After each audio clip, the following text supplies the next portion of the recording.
शंकर जी की जो जलाधारी होती है नीचे की, जहाँ गोल ऐसी होती है, चरण होता है, उसके ऊपर शिवलिंग रखा होता है।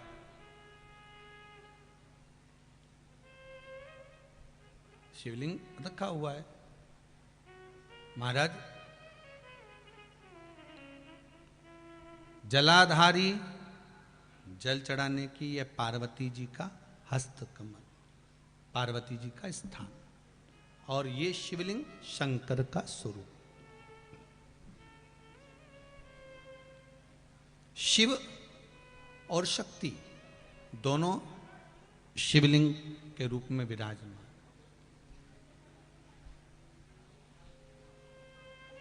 कई बार कहा है आपको, आज फिर कहते हैं, शिव मंदिर में जाकर गलती मत करना।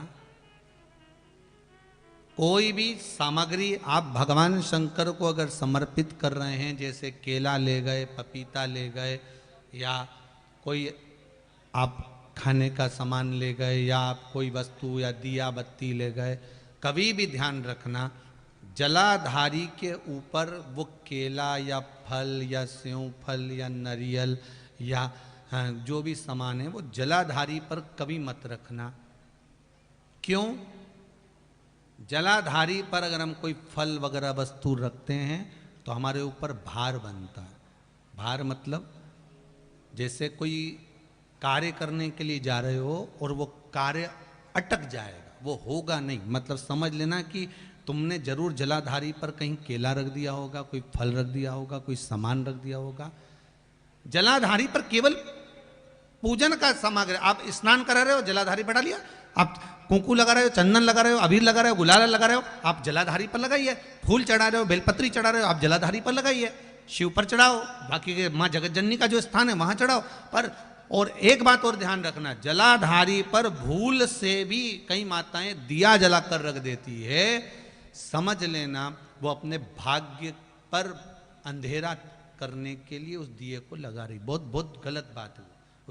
उसका वर्णन शिव महापुराण में बहुत, लिंग पुराण के अंतर्गत, नर्मदा पुराण के अंतर्गत और महाराज गर्ग संहिता के अंतर्गत बहुत सी चीजें ऐसी दी गई हैं, जिसके स्कंद पुराण के अंतर्गत भी वर्णन आता है कि अगर नारी दिया लगाना है तो दूर रखे। वो जलाधारी जो है ना, जिसमें पानी बहता है, उसके ऊपर जला हुआ दिया मत रख देना। क्यों? कहते हैं उसके घर के बेटे बेटी बहू पोता पोती कभी भी उसे सुख प्रदान नहीं कर सकते। उसके घर में हमेशा क्लेश रहेगा, चिड़चिड़ प्रवृत्ति रहेगी, युद्ध लड़ाई झगड़ा ये सब पारिवारिक चलता रहेगा, या देवर जेठ जेठानी का भी झगड़ा चलता रहेगा, पर वो सुख का भान नहीं कर सकती। अगर दिया जलाधारी पर रख दिया तो, वैसे तो आप सब समझदार हो, आप लोग तो ये गलती नहीं कर सकते होगे, वो तो हम सियोर वालों के लिए कह रहे हैं, हम तो ये गलती नहीं करोगे।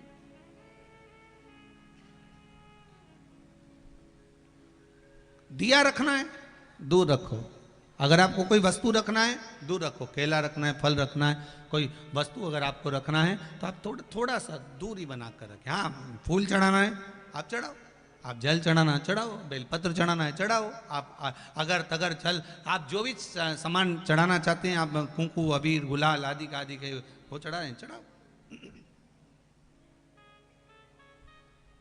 पर कोई फल है, कोई मिठाई है, कोई सामग्री है, वो शिवलिंग से भी जलाधारी से भी दूरी बनाकर रखिए, उसको दूर रखिए।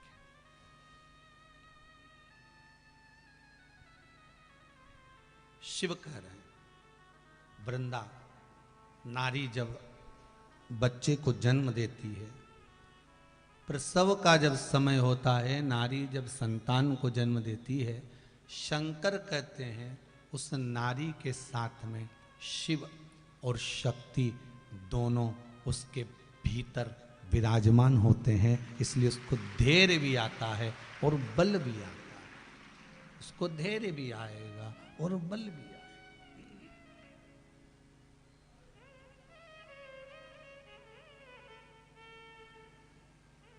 धैर्य और बल देने वाले मेरे शंकर हैं। धैर्य और बल प्रदान करने वाले शिव हैं।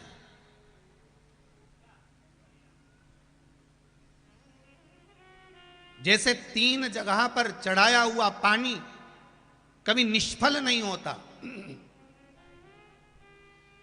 3 जगह पर चढ़ाए हुए जल का भाग पूर्वजों को भी प्राप्त होता है। पहला पीपल के वृक्ष के नीचे, दूसरा बेलपत्री के वृक्ष के नीचे, और तीसरा आंवले के वृक्ष के नीचे। ये 3 जगह पर चढ़ाया हुआ पानी अगर मान लो 16 श्राद्ध में, श्राद्ध पक्ष में हम तर्पण नहीं दे पाए, हम तर्पण नहीं कर पाए, हम जल नहीं दे पाए, हम पिंड नहीं दे पाए, हम ब्राह्मण भोज नहीं करा पाए, हम मान लो धूप नहीं दे पाए, तो महाराज 3 जगह पर चढ़ाया हुआ पानी आपने भूल से भी अगर चढ़ाया हुआ है पीपल के वृक्ष के नीचे, दूसरा बोलते जाओ बेलपत्री के वृक्ष के नीचे, और तीसरा आंवले के वृक्ष के नीचे, ये 3 जगह पर अगर आपने जल चढ़ाया है तो आप अगर भूल से तिथि भी भूल गए, भोजन नहीं करा पाए, ब्राह्मण भोज नहीं करा पाए, तर्पण नहीं कर पाए, पिंड नहीं कर पाए, तो ये 3 जगह चढ़ाया हुआ जल हमारे पूर्वजों को श्राद्ध पक्ष में भी प्राप्त हो जाता है। आपका 3 जगह चढ़ाया हुआ, 3 जगह चढ़ाया हुआ जल वो प्राप्त हो जाता। आप जो समर्पित कर रहे हो, आप जो दे रहे हो, आपका जो भाव समर्पित कर रहे हो,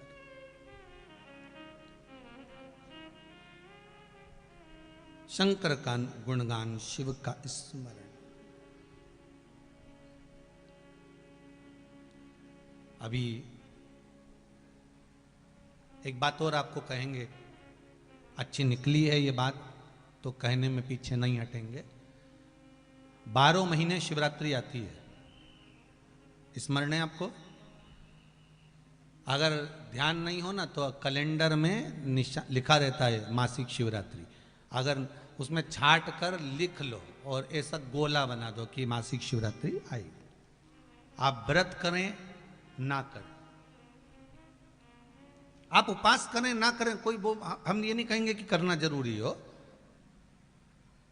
अभी यजमान के यहीं पर हमारे ब्राह्मण लोग कह रहे थे कि गुरुजी वो कोई पूछ रहा था कि यजमान परिवार में से कि हम व्रत करें क्या, उपास रखना पड़ेगा?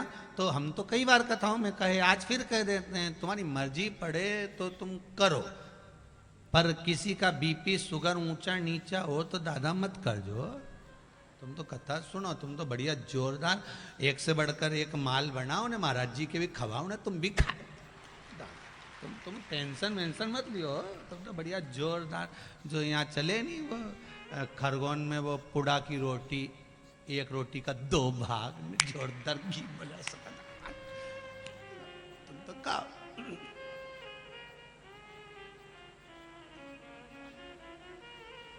जो कंठालिया परिवार में कथा करी सो तो श्रीमद् भागवत का उसमें स्मरण रहा है। हो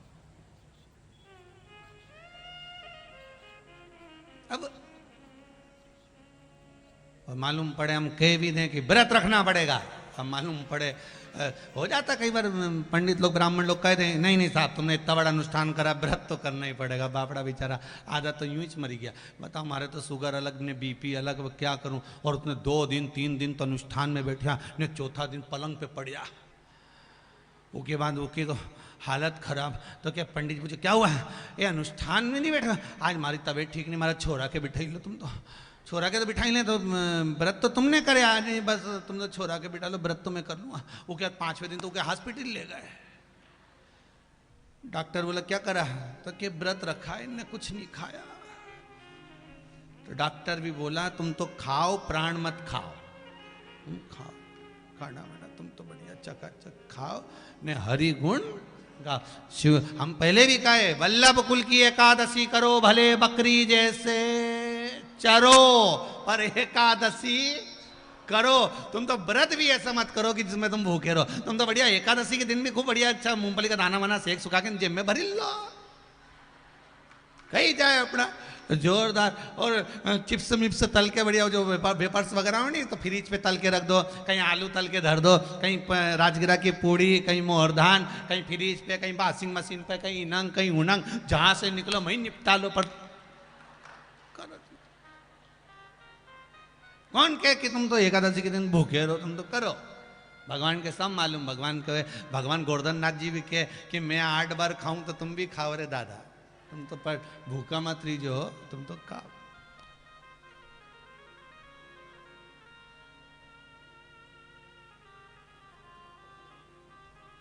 किसी ने कहा भोलेनाथ जी भी, शंकर जी तो कुछ नहीं खाते होंगे, गुरु जी शिव जी तो कुछ नहीं। हमने कहा कैसे नहीं खाए? आकड़िया की रोटी बनाई, काकड़िया की साग, और परसे माता पार्वती जी पावे भोलानाथ मन शिव रटोरे। अरे छोड़ दो कपट मन शिव रटोरे। वो कहीं नुकसान निपटा है, वो तो बढ़िया जोरदार। जब उनका छोरा इतना खाए, गणेश जी महाराज कितना खाए, तो फिर वो क्यों नहीं खाए?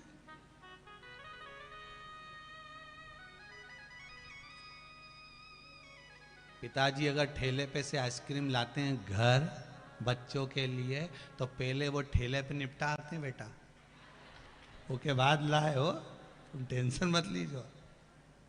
अब शिव कथा कर रही है, शंकर भगवान बोल रहे हैं मैं शक्ति के साथ में, शिव और शक्ति ये दोनों वहां विराजमान है, दोनों वहां विराजमान है। जिस समय पर नारी प्रसव की अवस्था में रहती है, बच्चे को जन्म देती है, शिव शक्ति स्वयं विराजमान हो जाती है।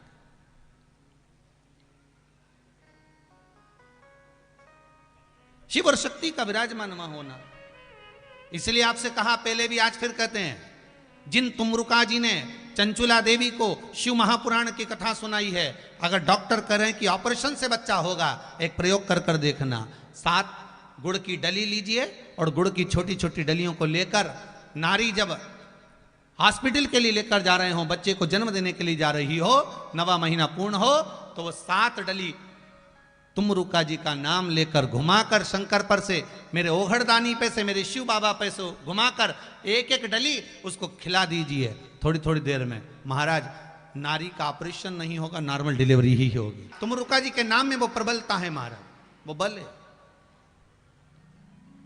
कोई साधारण नहीं है तुमरुका जी, जिन्होंने शिव महापुराण की कथा देवादिदेव महादेव को श्रवण कराई, चंचुला देवी को श्रवण कराई, वो साधारण नहीं हो सकता। शंभु शरणे मांगू घड़ी रे, दुख काटो दया करी ने दर्शन। भगवान से निवेदन, शिव कथा कर रही है, भगवान शंकर की कथा कर रही है, बाबा देवादिदेव महादेव स्वयं कर रहे हैं, अये वृंदा, नारी के जो धर्म है, नारी का जो आनंद, उसका प्रसव का जो समय होता है, उस समय पर शिव शक्ति दोनों उसके साथ होते हैं, दोनों उसके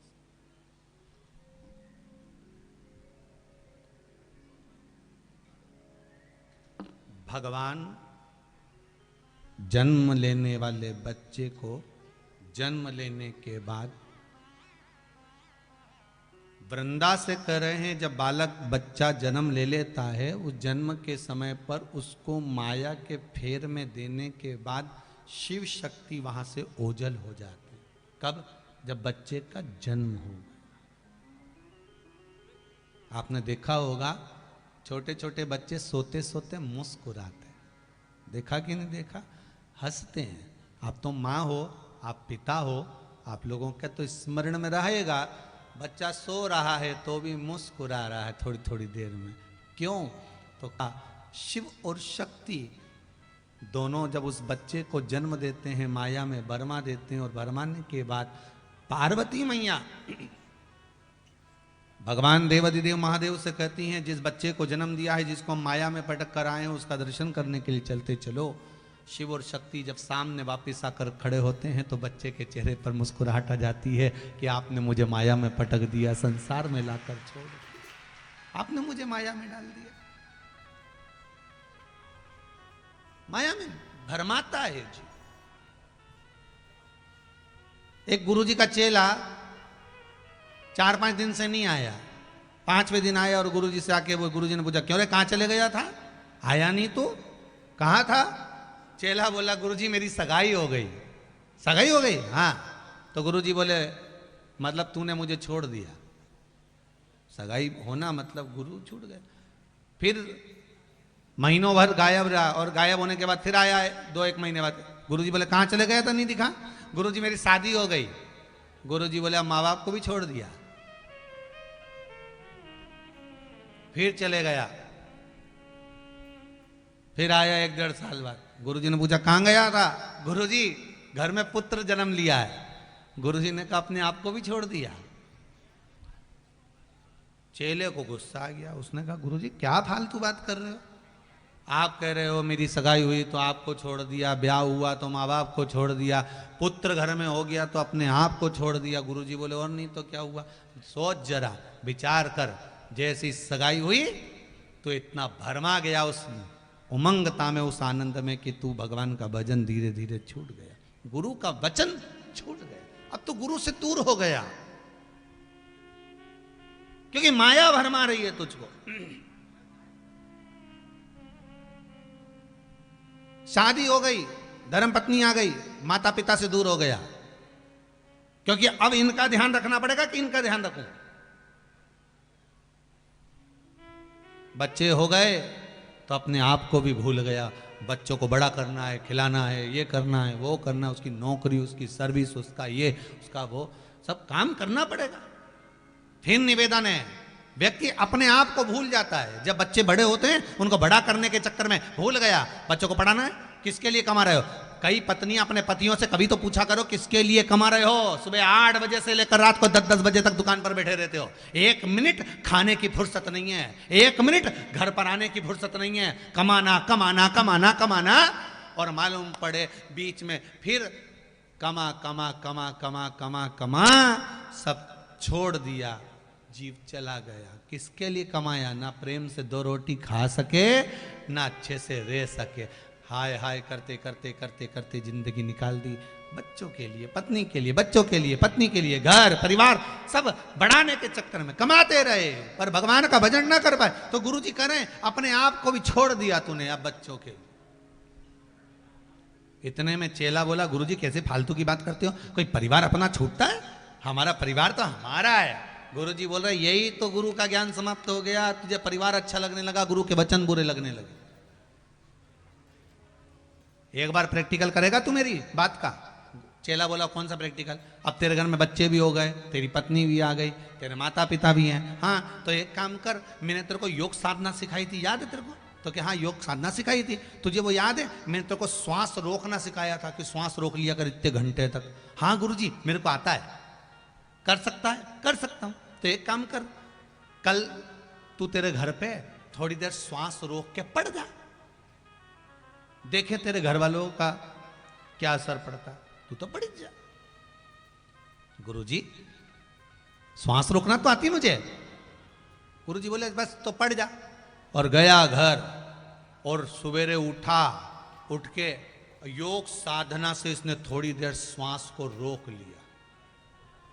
पत्नी अंदर आके बोली सुनो, बच्चों को स्कूल जाना है, छोड़ आओगे क्या? ये तो श्वास रोक के पड़ा था। सुनो बच्चों को स्कूल जाना है, छोड़ आओगे क्या? अब ना तो ये हिले ना डुले, क्योंकि इसने योग साधना कर रहा था, सांस रोक के पड़ा हुआ था। पत्नी आई, हिलाया हाथ, इनकी तो नस ही नहीं चल रही है।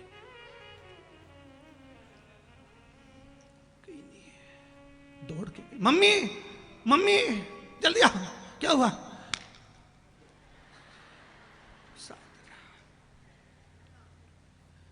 अब इतने में ये मम्मी को बुलाने गई, इतने में जल्दी से 2-4 सांस ले ली, फिर सांस रोक लिया, योग साधना, सांस रोक के फिर पड़ी गया। माई छोरा छोरा छोरा, चले ही नहीं, एक ही तो गई, सांस भी गई। पत्नी भी दौड़ी, माँ भी दौड़ी, पति को माँ बुलाने गई, पिता को, वो बच्चों को बुलाने गई। इसमें 2-4 सांसों ले, राम जी भगवान, रियाज बहुत दिनों से नहीं हुआ ना, इसलिए जल्दी जल्दी सांस लेना पड़ रही। तो उसने फिर योग साधना जैसी भाई सांस ली। इतने में माँ दौड़ती दौड़ती रोती रोती बोली कोई गुरु जी के बुला के लिया। ये गुरुजी की यहीं जाता था, गुरुजी बचा ले गए तो अच्छी बात, जाओ जरा गुरुजी के पास। इतने में गुरुजी आए, क्या हुआ? छोरा चले गया। बताओ, बच्चे छोटे छोटे। गुरुजी बोले कुछ करा? कहीं करो, अब तो चले गया, अब कहीं करो। मालूम ही नहीं पड़ा, वो तो सो रहा था, वो तो बहू ने देखा। अच्छा, गुरुजी ने तो अकल दी थी, गुरुजी ने अकल दी थी योग साधना की कि श्वास रोक के पड़ी जा तो पड़ी गया। अब गुरुजी भी हाथ माथ सब देख दुखा के बोले अभी थोड़ी बहुत तो कसर बाकी है, जल्दी जाओ, एक दूध का कटोरा भर के लाओ, जल्दी जल्दी आओ, दौड़ के जाओ जल्दी। और दूध का कटोरा मंगवाया, दूध का कटोरा। अब जो दूध का कटोरा बुलवाया, इसमें शक्कर मक्कर मिलेगी नहीं मिलेगी, मिश्री वगैरह कि नहीं मिलेगी, जल्दी आओ, मिश्री दौड़ के लाओ, शक्कर लाओ। तो शक्कर लाके दूध का कटोरा में गुरुजी ने उसकी छाती पे दूध का कटोरा धर दिया, उसमें शक्कर चम्मच से घोल दिया, घोल के और गुरुजी ने हाथ में लेके ऐसे उसके ऊपर से 21 बार बड़बड़ा कर न जाने कौन सा मंत्र, ऐसी सोए रहे, सांस पूरी घेर ले, अंदर घेर ले, सांस पूरी रोके रहे, सांस मत निकाल देना। अब इनको लगा कि मंत्र पढ़ रही है अपन, तो गुरुजी तो बोले सांस मत निकाल देना, अंदर ही रखे, ऐसे ही पड़ी दीजिए। 21 बार उतारे गुरुजी, पड़ी दीजिए, कल्ला हो जाए, एकदम कल्ला हो जा, दूल्हे की तरह, जैसे घोड़ी पे दूल्हा नहीं चढ़े, कल्ला धम ऐसा हो जा, वो तो कल्ला। और गुरुजी ने उतारा, गुरुजी छोरा का कुछ होएगा? बिल्कुल, अभी ठीक हो जाएगा। मैंने ये दूध में इसके प्राण को लेके आ गया हूं। एक काम करो, तुम जो लोग खड़े आए, तुम में से कोई भी एक जनी दूध पी लो, तुम पियोगे तुम मरी जाओगे ना, छोड़ा टिकी जा तुम। सबसे पहले गुरुजी ने माँ को दिया, तुम पी लो। माँ बोली मैं कैसे पी लूं, कैसे पीऊं? अब ये चले भी जाएगा तो छोरा छोरी पोता पोती को तुम्हारा ही देखना है, इनकी भी तबीयत अच्छी नहीं रहे। अब इनकी तबीयत ठीक नहीं रहे तो इनके दवाई गोली कौन देगा, बहू कोई देखे? तब मैं बहू से कहा तू पी ले, पी तो लेती पर बच्चे छोटे छोटे।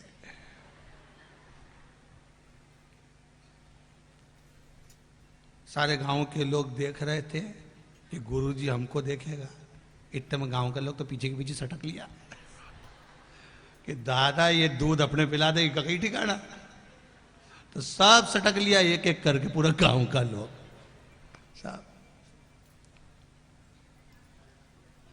इतने में छोटा सा बच्चा बोला गुरुजी तुम पी लो। जैसे ही बोला तुम पी लो, इतना में तो डोकरी रोती रोती बोली गुरुजी तुम्हारा तो जन्म ही परमार्थ के लिए हुआ। गुरुजी तुम तो परमार्थ के लिए पैदा हुए हो, गुरु नहीं करेगा तो कौन करेगा? गुरु तो दयालु होता है, दातार होता है। तुम धर्म कर कर चले जाओगे गुरुजी, एक मार्बल की मैं तुम्हारी समाधि बनवा दूंगी, ऐसी जोरदार समाधि बनवाऊंगी मैं, देसी घी का दिया 12 महीना जलवाऊंगी गुरुजी, तुम्हारा इतना बड़ा फोटो लगवाऊंगी। इतना परमार्थ करके गुरुजी गए। गुरुजी दूध लिए, डकार गए। अब सब घर का लोग देख रहे मरेगा अभी तो थोड़ी देर, अभी मरेगा। इतना में तो गुरुजी ऊपर हाथ फेर के बोले उठ जा छोरा, उठे। और जो छोरा उठा उसने कहा गुरुजी तुम बिल्कुल सही बोले। इतने में माँ बोली कहीं सही बोले, आधा किलो दूध पी गया गुरुजी। क्या सही बोले? क्या सही बोले? क्या हुआ? गुरुजी सही बोले कि सब संसार झूठा है, सब संसार,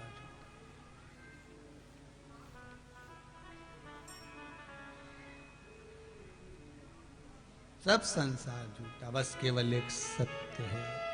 तेरी शरण शंभो तेरी शरण, हमें अपनी शरण में रख लेना, शंभु तेरी सब छोड़ दिया, कुछ नहीं। संसार मिथ्या, बेकार, भरमाने वाला है, छोड़ दिया। बस यही शिव महापुराण की कथा कर रही है। प्रसव के समय पर भगवान देव अधिदेव महादेव शक्ति के साथ में विराजमान रहते हैं। ऐसे 2 प्रश्न का उत्तर देव अधिदेव महादेव ने माता उस सुंदर वृंदा के सम्मुख में अपने पति के जाने के पश्चात 5 प्रश्न में से 2 प्रश्न का उत्तर मेरे भोलेनाथ उसको दे दिए।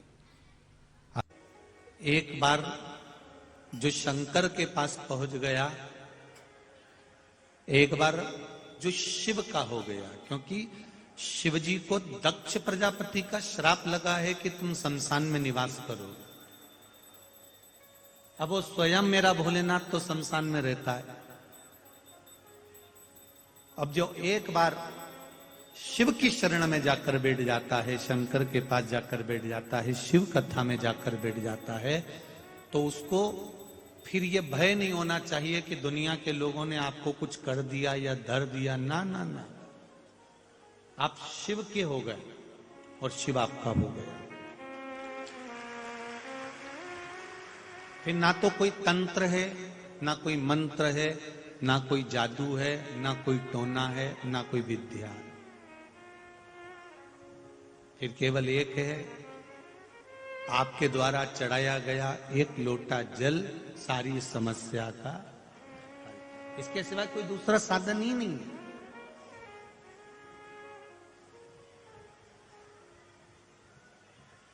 आपका भजन, आपका कीर्तन, आपका मंत्र जाप,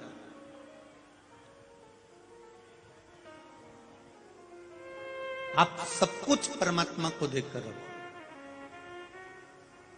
आप दूसरे के भरोसे पर जी रहे हो। आज भी तुम भोलेनाथ के भरोसे पर नहीं जी रहे हो। कोई दूसरा तुमको चला रहा है। अब आप कहोगे गुरुजी हमको कोई दूसरा चला ही नहीं सकता, हम तो अपने आप में जी रहे हैं। अगर आप अपने आप में जीते होते तो किसी ने कुछ बोला, अपशब्द कहा, तो तुम्हें बुरा लगा कि नहीं लगा? बोलो तो जम के लगेगा ना बुरा। मतलब उसने कुछ कहा तो तुम्हें बुरा लगा, मतलब वो तुमको चला रहा। उसने अच्छा बोला, तुमको अच्छा लगा, मतलब वो तुमको चला रहा है। तुम्हारे मन को उसने काबू में कर कर रखा है। जब किसी की बात का बुरा ना लगे, कोई तारीफ भी करे तो भी अच्छा ना लगे, बस ये लगे कि मैं पृथ्वी पर आया हूं और मेरा परिवार, मेरा घर, मैं खुद मेरे महादेव का दिया हुआ हूं, तो मेरा महादेव ही अच्छा और बुरा कर सकता है।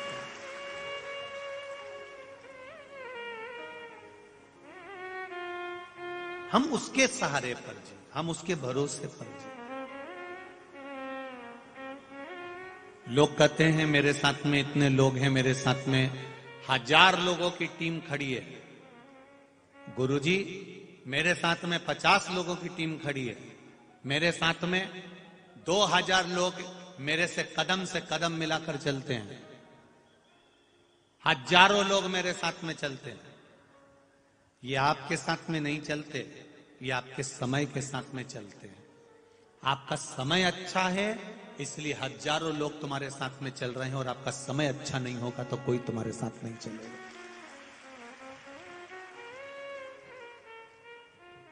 ये कहना भूल जाओ कि मेरे साथ 1000 लोग चल रहे हैं, 10,000 लोग चल रहे हैं, 50,000 लोग चल रहे हैं, 25,000 लोग चल रहे हैं, ये आपके साथ नहीं चलती, ये आपके समय के साथ चलती।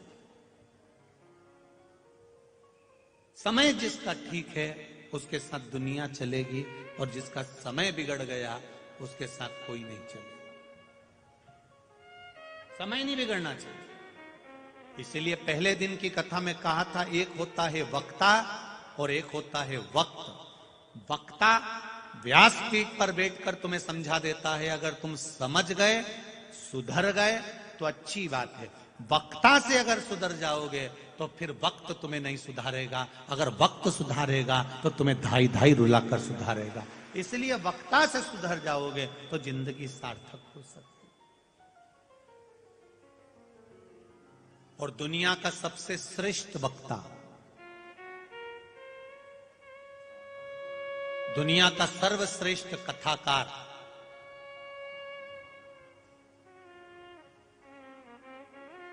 दुनिया का सबसे अच्छा कथा वाचने वाला, दुनिया का सर्वश्रेष्ठ कथाकार, दुनिया का सर्वश्रेष्ठ वक्ता, पूरे विश्व का, ब्रह्मांड का,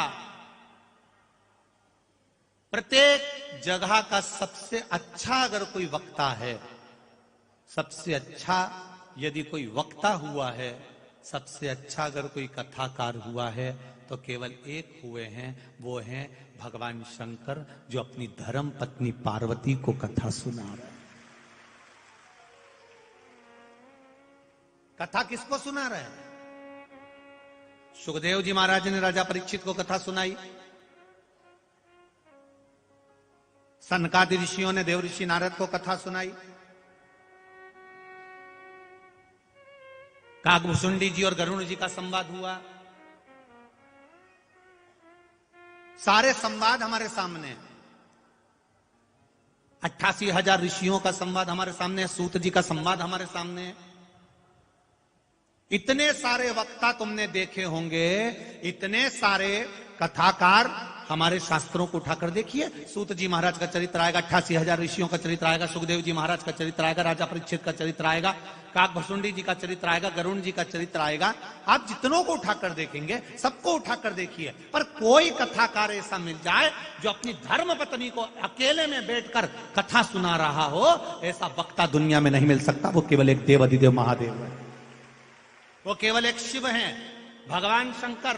क्योंकि दुनिया के वक्ता दुनिया को सुधारने का काम करते हैं, और मेरा महादेव अपने आप को और अपने परिवार को सुधारने का काम करते हैं।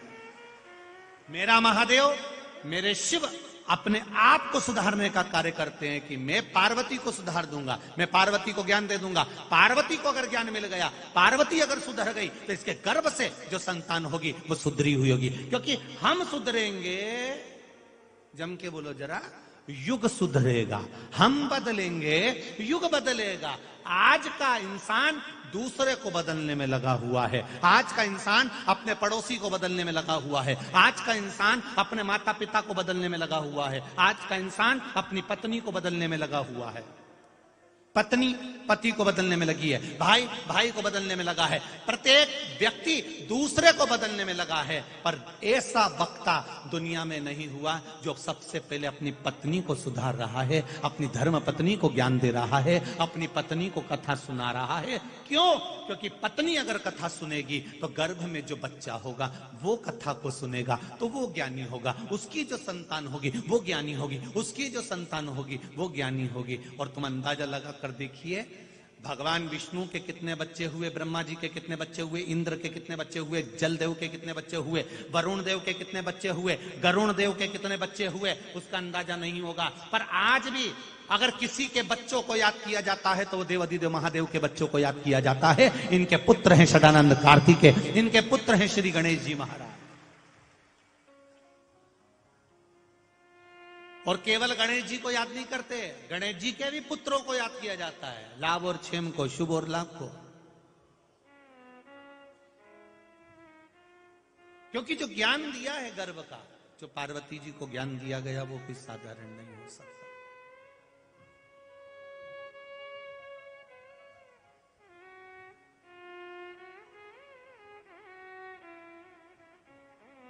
उसका कोई बात नहीं। सारी दुनिया की जो बेकार चीजें हैं, जो किसी काम की नहीं है, किसी काम की नहीं, वो मेरे महादेव के पास में है। धतूरा कांटे वाला, तुम लोगों में से कितने हैं जिनके काम का है? किसी के काम का नहीं, वो शंकर जी को चढ़ता है। बेलपत्र जो किसी के काम की चीज नहीं, वो शिव जी को चढ़ती है। जो किसी काम का नहीं है वो शंकर जी ने अपना बनाया। आप में से कितने लोग हैं जिनके काम सांप आता हो? किसी के काम आता है? नहीं, वो शिव जी के पास त्रिशूल, डमरू, भस्म, लोग भस्म से बर्तन मांज कर राख हो जाए, राखोड़ी हो जाए, तो उस राखोड़ी से बर्तन मांज कर, भस्म से बर्तन मांज कर राख को फेंक देते हैं, राखोड़ी को फेंक देते हैं। शिव अपने तन पर लगा कर रखते हैं। जो किसी काम की चीज नहीं है, वो मेरे देवाधिदेव महादेव ने उसको अपने पास रखकर कीमती बनाया। मेरे भगवान भोलेनाथ ने जो किसी काम की चीज नहीं होती उसको कीमत वाला मेरे महादेव ने बनाया। धतूरे को कीमत वाला बना दिया, बेलपत्र को कीमत वाला बना दिया, गले में पटक कर सांप को कीमत वाला बना दिया, तन पर लगाकर भस्म को कीमत वाला बना दिया, त्रिशूल को हाथ में रखकर कीमत वाला बना दिया, डमरू को हाथ में रखकर कीमत वाला बना दिया, गंगा को मस्तिष्क पे रखकर कीमत वाला बना दिया। ये मेरे महादेव मृगछाला को पहनकर उसको कीमत वाला बना देते हैं। मेरा शंभू एक हल्की से हल्की चीज को भी किस्मत वाला बना देता है, कीमत वाला बना देता है। हमारे पूरे शरीर पर, पूरे शरीर में, सारी इंद्रियों में सबसे बेकार इंद्री जो किसी काम की नहीं,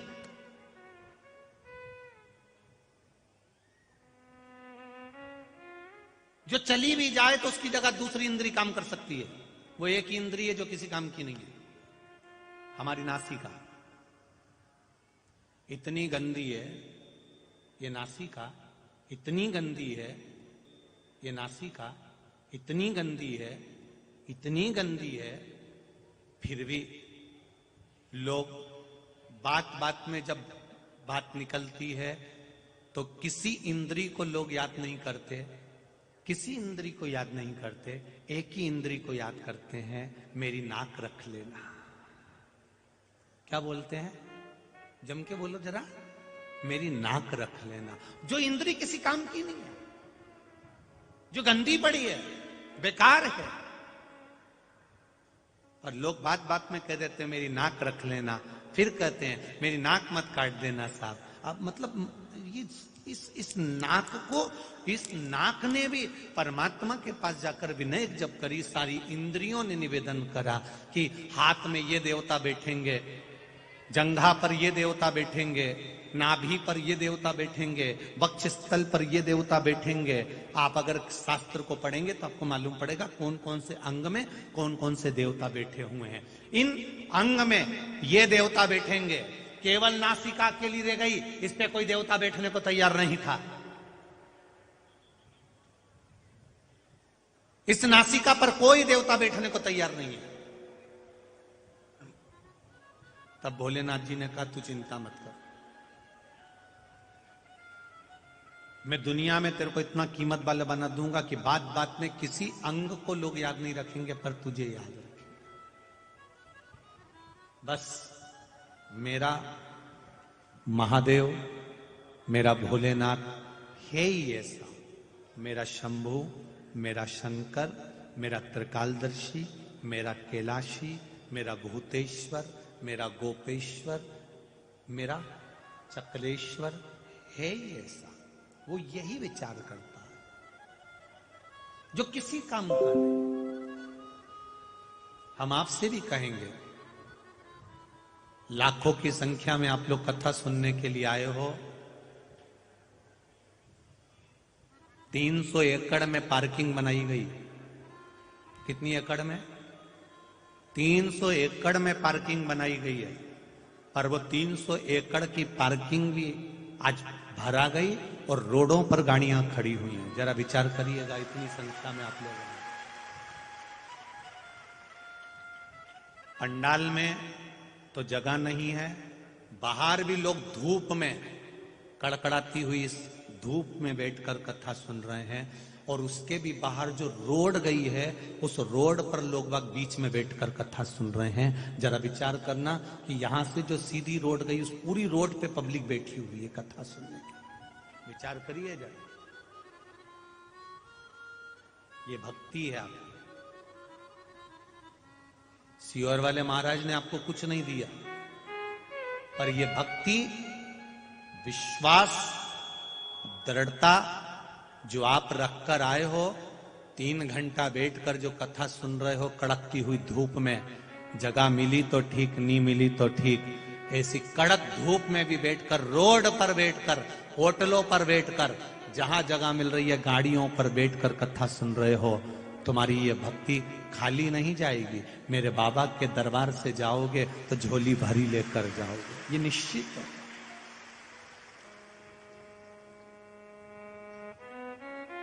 पूछते हैं लोग, ऐसा क्या है शिव पुराण में? अभी मालेगांव में हो गई, परली बैजनाथ में हो गई, परभणी में हो गई। सोच रहे थे कि थोड़े मालेगांव में हुई है तो थोड़ी यहां पर लोग, अब भी हुई है तो कम पहुंचेंगे, पर मालेगांव का भी रिकॉर्ड तोड़ दिया और यहां इतनी संख्या में आप लोग आए। क्या है शिव तत्व में? क्या शंकर की कथा?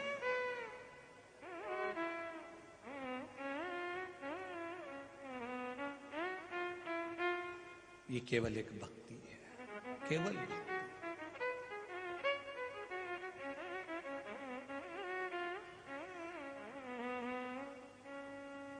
और तेरी कृपा बिना न हिले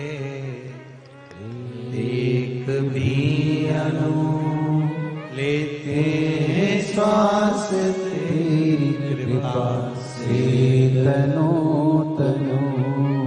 बखान क्या करूं मैं राखोगे ढेर का, चपटी भभूत में खजाना हुएगा।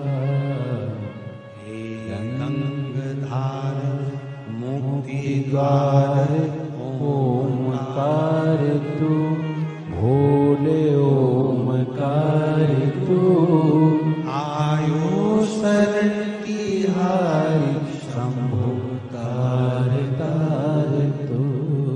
ये अविरल विश्वास, दृढ़ता। आप दूसरे के भरोसे पर मत जियो।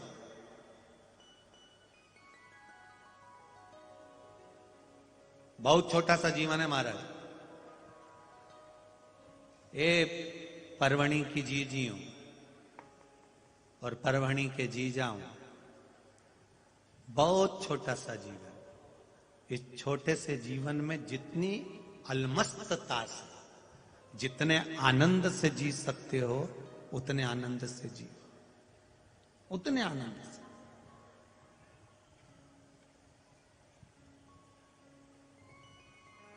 प्रसन्नता में खुश रहकर,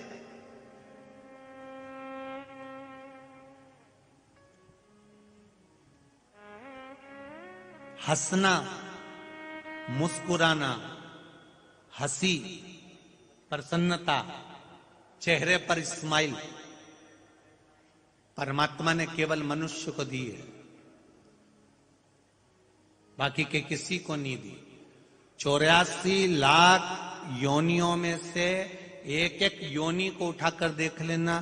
तुमने कभी माथे के जुए को हंसते हुए देखा है? अरे बोलो तो जम के नहीं। मछली को, कुत्ता को मुस्कुराते देखा है? सूअर को, हाथी को हंसते हुए देखा है? नहीं। किसी जानवर को, किसी पशु पक्षी को हंसी नहीं दी भगवान ने, किसी को नहीं दी। केवल एक मनुष्य को दी है, मानव। पार्वती जी ने शिव जी से पूछा था ये प्रश्न कि आपने ये मनुष्य को स्माइल, प्रसन्नता, मुस्कुराहट, हंसी क्यों दी है?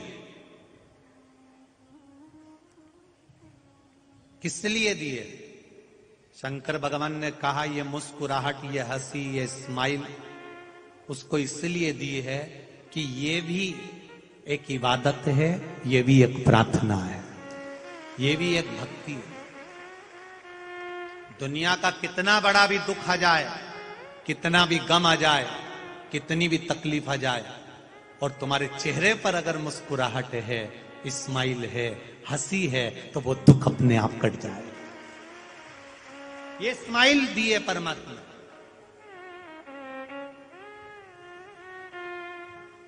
जो हंस रहा है, मुस्कुरा रहा है, स्माइल दे रहा है, जो हंस रहा है, मुस्कुरा रहा है, जिसके चेहरे पर प्रसन्नता है, समझ लेना वो जिंदा है।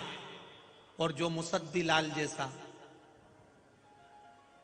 24 घंटे मुंह उतार के रहता है, उसके चेहरे पर कभी प्रसन्नता ही नहीं आती, हंसता ही नहीं, मुस्कुराता ही नहीं, समझ लेना ये अंदर से मर चुका है। इसलिए इसके मुंह पर स्माइल नहीं है, चेहरे पर प्रसन्नता नहीं है, मर चुका। जो सास बहू के कारण 24 घंटा मुंह उतार के रहे, 24 घंटा सास का मुंह उतरा रहता, 24 घंटा, जब मिलेगी जब भगोने जैसा मुंह, जब मिले जब, समझ जाना।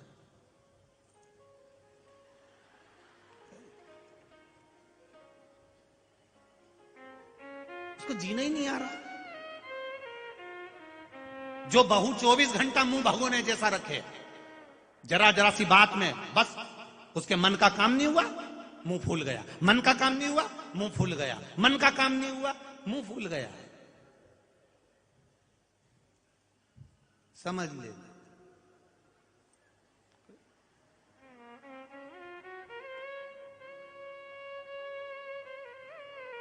अब जो चले ही गया उसको तुम प्रसन्न करने का विचार करते हो। कई बहुएं लगी रहती हैं अपनी सास को खुश करने के लिए, मैं मम्मी मम्मी स्वारी क्षमा चाय ला दूं। अब सास को प्रसन्न कर रही, वो तो पहले ही निपट गई। अगर निपटी नहीं होती तो प्रसन्न रहती, उसको ये अंदाजा रहता कि मेरी जिंदगी कितनी बड़ी है, 10 साल 20 साल 50 साल जीऊंगी, उसके बाद तो सत्ता इसी की आएगी। और हो सकता है शरीर में कोई रोग आ गया और इसके मैं अधीन हो गई तो। इसलिए आज से ही मेरे घर में मेरी बेटी आई है, बहू आई है, इसको इतनी प्रसन्नता दूंगी, खुश रखूंगी और खुश रहूंगी, जिससे मेरा बुढ़ापे में ये मुझसे नफरत नहीं करे, मुझसे प्रेम करे, ये मुझसे प्रेम करे, ये मुझसे नफरत ना करे। सास बहू से प्रेम करे, बहू सास से प्रेम करे। तुम अगर किसी मंदिर में नहीं भी जाओ ना, और तुम दोनों अगर अच्छे से खुश रह लो ना, कौन कौन बोलो बोलो, जम के बोलो जरा, सास और बहू दोनों अच्छे से खुश रह लो ना, तो तुम्हारे घर में अगरबत्ती और दिया लगाने की जरूरत नहीं पड़ेगी, तुम्हारे पतियों ने ऐसे मुस्कुराएंगे, इतने खुश, उनके चेहरे की प्रसन्नता आतिशबाजी जैसी है, रोज फटाके फूट रहे हैं, फुलझड़ियां जल रही है, पर तुम दोनों का चेहरा देखकर वो दुकान से आते हैं तो उनकी खुद हालत खराब हो जाती है, खुद प्रसन्नता।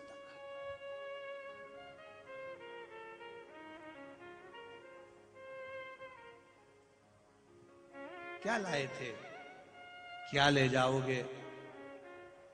मुट्ठी बांधे आए थे, जम के बोलो जरा, खाली हाथ जाओगे। ये जिसने भी लिखा है वो गलत लिखा है, इसलिए हमने बोल के बताया। ये जितने तुम कथा सुन रहे हो टीवी पर, मोबाइल पर और यहाँ पंडाल में, तुम कोई भी खाली हाथ नहीं जाओगे। तुम अपना पुण्य, दान, सत्कर्म, भजन, कीर्तन, मंत्र जाप, शिव कथा जो तुमने सुनी है, अपना किया गया भजन, अपना किया गया कीर्तन, अपना किया गया मंत्र जाप, अपना किया गया नाम जाप, आप स्वयं अपने साथ, कोई दूसरा लेकर नहीं जाएगा। आपकी सुनी हुई कथा ये किसी दूसरे के खाते में नहीं जाएगी, तुम्हारी कथा तुम्हारे खाते में इसी मुष्टिका में बंद कर अंत समय तक जाएगी। कोई दूसरी चीज सब बाकी का जो तुमने दुकान पे बैठ के कमाया वो यहीं रह जाना, वो तुम्हारा नहीं है। घर बनाया वो तुम्हारा नहीं है, गाड़ी बंगला तुम्हारा नहीं है, पर जो भजन तुमने किया है, शिव कथा जो तुमने सुनी है, शिव महापुराण की कथा का रसतत्व जो तुमने ग्रहण करा है, वो तुम्हारा है। हम दूसरे को ना समझाएं, अपने आप को समझाएं। मेरे महादेव ने पार्वती जी को अमर कथा सुनाई है, और वो अमर कथा कोई दूसरी नहीं थी। यही पुराण, यही वेद, यही शास्त्र है, यही श्रीमद् भागवत, यही राम कथा, यही शिव कथा, यही विष्णु पुराण, यही अग्नि पुराण, यही नर्मदा पुराण, यही पद्म पुराण, यही कुर्म पुराण, यही ब्रह्मवेत्ता पुराण, यही नारद पुराण। यही पुराणों को भगवान शिव ने श्रवण करा दिया। शंकर भगवान कोई दूसरी चीज नहीं सुनी। अपने आप को हमने जिस दिन सुधार लिया, उस दिन जीवन सुधर गया। विश्वास रखकर, दृढ़ी बनकर हम अपने कर्म को करते रहे, उस दिन हम आगे निकल गए। कितना सुंदर एक संवाद है। एक नगर में, एक क्षेत्र में पानी की कमी पड़ गई, अकाल पड़ गया।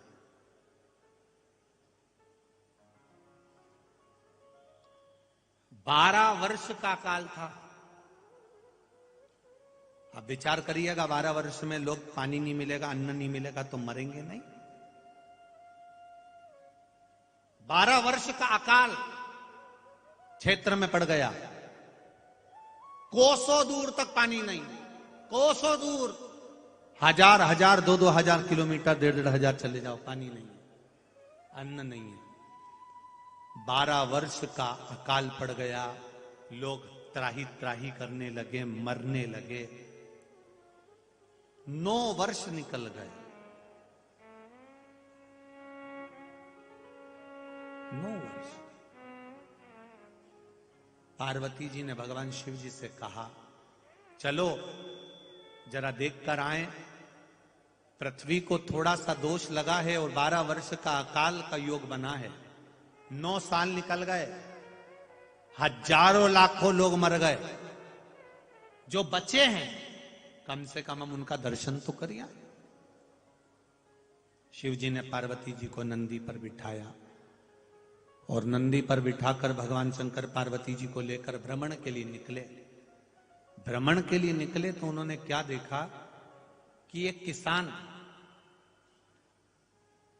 एक काश्तकार किसान कंधे पर हल लेकर अपने 2 बैलों को लेकर जमीन को जोत रहा है, जमीन पर हल चला रहा। पार्वती जी ने शिव जी से कहा, अकाल के तो 9 साल हुए हैं, अभी 2-3 साल बाकी हैं। जब इतने साल बाकी हैं तो अभी से हल चलाकर इसको कौन सी कुछ चीज मिल जाना है। और दुबला पतला हो रहा है बेचारा किसान, काश्तकार दुबला हो रहा है, पतला। बैल भी सूख रहे हैं क्योंकि उनको कुछ खाने को नहीं मिल रहा, पीने को नहीं मिल रहा। किसान भी दुबला हो रहा है। पार्वती जी ने शिव जी से कहा, भोलेनाथ ये बेचारा क्यों परेशान हो रहा है? जब पानी गिरना ही नहीं है, जलवृष्टि होना ही नहीं है, तो हल चलाने से मतलब क्या है किसान को? शिव जी ने कहा, मुझे नहीं मालूम, तू पूछिए जाके अब किसान से। पार्वती जी ने एक बूढ़ी माता का रूप धारण करा, किसान के पास जाकर, काश्तकार के पास जाकर पूछा, भैया 12 वर्ष तक अकाल पड़ना है पूरी पृथ्वी पर, तुम्हें मालूम नहीं होगा, पर मुझे किसी संत ने बताया है कि 12 वर्ष तक अकाल पड़ेगा, और अभी तो 9 साल हुए हैं। तुम ये हल जमीन पर क्यों चला रहे हो? किस लिए चला रहे हो? किसान ने कहा, माता जी मैं किसान हूं, मेरी आदत है हल चलाने की। अगर मैं नहीं चलाऊंगा तो मैं कहीं शरीर बेकार ना हो जाए, काम करता रहूंगा तो मेरा शरीर अच्छा बना रहेगा, इसलिए मैं हल इसलिए चला रहा हूं कहीं मैं हल चलाना भूल ना जाऊं, इसलिए मैं हल चलाता हूं, रोज चलाता हूं, रोज जमीन को तैयार करता हूं, रोज। तो पानी तो गिर ही नहीं रहा, जल वृष्टि तो हो ही नहीं रही, फिर हल चलाने से मतलब क्या? भले जल वृष्टि ना हो पर अपन अपना कर्म तो करें।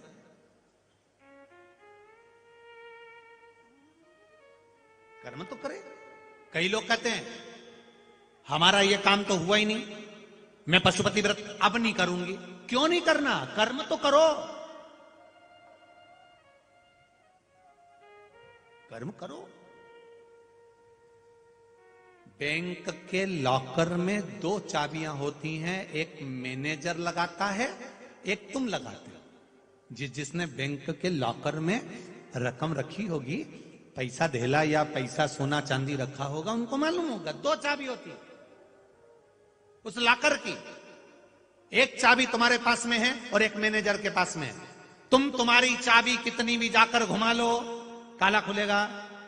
जम के तो बोलो, नहीं खुलेगा। मैनेजर कितनी भी चाबी घुमा ले, ताला खुलेगा?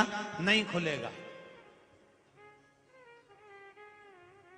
चाबी दोनों लगना चाहिए, तब ताला खुलेगा। आप अपने कर्म की चाबी घुमाते रहो, दुकान जाते रहो, काम करते रहो, व्यापार करते रहो, और अपनी पढ़ाई की तैयारी करते रहो, अपनी विद्या की तैयारी करते रहो, अध्ययन करते रहो, कर्म करते रहो, और कर्म की चाबी घुमाते रहो, घुमाते रहो, घुमाते रहो। और फिर चाबी को घुमाते घुमाते आवाज लगाओ मैनेजर को, सर ताला नहीं खुल रहा। फिर मैनेजर आएगा, चाबी लाएगा, घुमा के जाएगा, उसके बाद कहेगा खोल लो। फिर तुम चाबी घुमाओगे, ताला खुल जाएगा। कर्म की चाबी लगाते लगाते लगाते लगाते उस सर को याद कर लो, महादेव को याद कर लो, वो भी एक चाबी लगाकर जाएगा और तुम्हारे भाग्य का ताला खोल जाएगा। ये 2 चाबियां होती हैं, 2 चाबी के बिना बैंक का लॉकर नहीं खुलता। एक कर्म की और एक उस भोलेनाथ की भाग्य। तुम कर्म की चाबी लगाओ, वो भाग्य की चाबी लगा जाए। क्या मिलता है शिव पुराण में जाने से? क्या मिलता है टीवी के सामने 2-3 घंटा कथा बैठकर सुनने से? क्या मिलता है मोबाइल पर कथा सुनने से? तुम अपनी कर्म की चाबी घुमा रहे हो, तुम अपना कर्म कर रहे हो। मैं कथा सुनने जाऊंगी, मैं भगवान के दरवाजे पर जाऊंगी, मैं 2 कदम चलकर परमात्मा के द्वार जाऊंगी, मैं अपने गांव से गाड़ी में बैठकर शिव महापुराण की कथा सुनने के लिए जाऊंगी, मैं अगर शंकर की कथा तक जाऊंगी तो ये मेरा विश्वास करता है कि वो महादेव भी कैलाश से मेरे दरवाजे पर आएगा। कर्म करते रहो, कर्म की चाबी घुमाते रहो, वो महादेव भाग्य की चाबी घुमाकर जरूर जाएगा। आप अपना कर्म से पीछे क्यों हटना? क्यों हम अपने कर्म से पीछे हटे? करिए कर्म।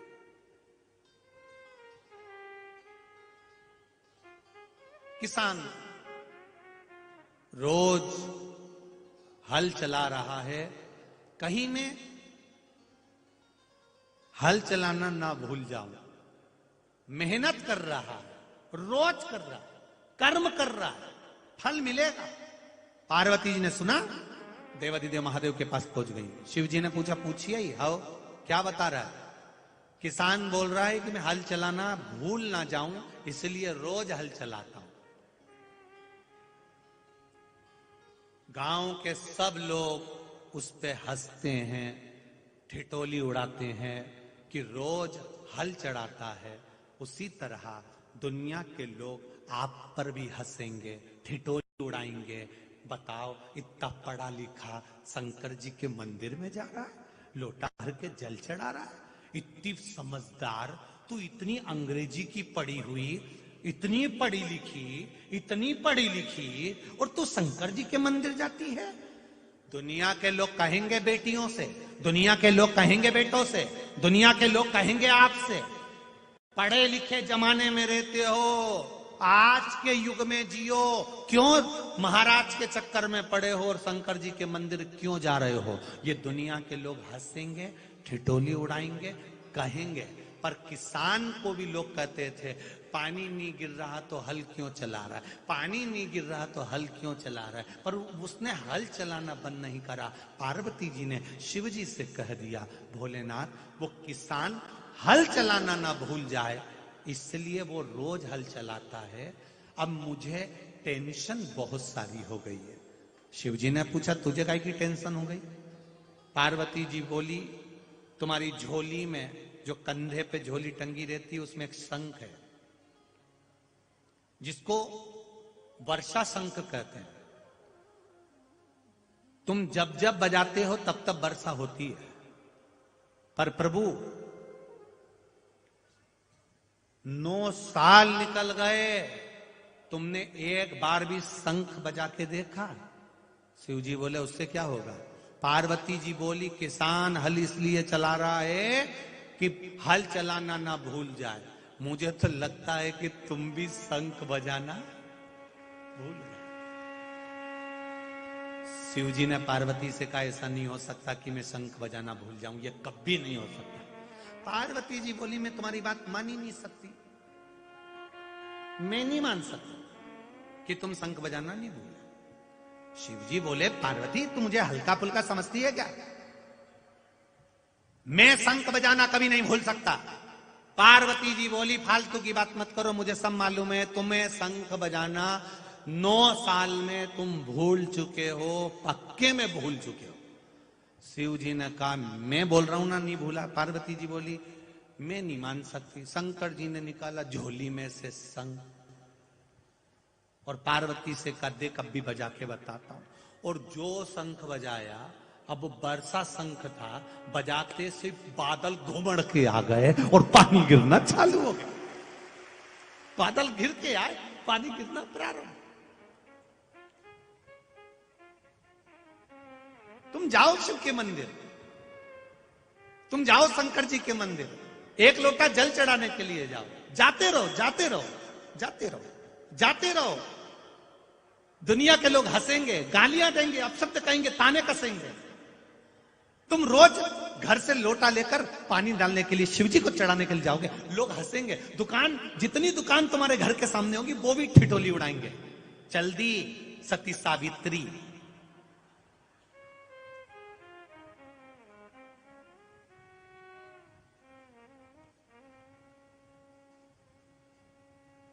तुकाराम जी को लोगों ने अपशब्द कहा, एकनाथ जी को लोगों ने अपशब्द कहा, ज्ञानेश्वर जी को लोगों ने अपशब्द कहा, नामदेव जी को लोगों ने अपशब्द कहा, जनाबाई को लोगों ने अपशब्द कहा, मुक्ताबाई को लोगों ने अपशब्द कहा, मीराबाई को कहा, कर्माबाई को कहा। अगर ये दुनिया के लोग अपशब्द कहते थे और ये इनके कहने में अगर रुक जाती ना, मीरा, जना, मुक्ता, अगर इनके कहने पे रुक जाती तो इनको गिरधर और हरि विठल नहीं मिलता, ये पक्का था। ये रुकी नहीं, ये इनके कहने पर नहीं रुकी, चलती रही, जाती रही। तुमसे कोई कहे शिव मंदिर क्यों जा रहे हो, तुमसे कोई कहे शंकर जी के मंदिर जाने से क्या मिलता है,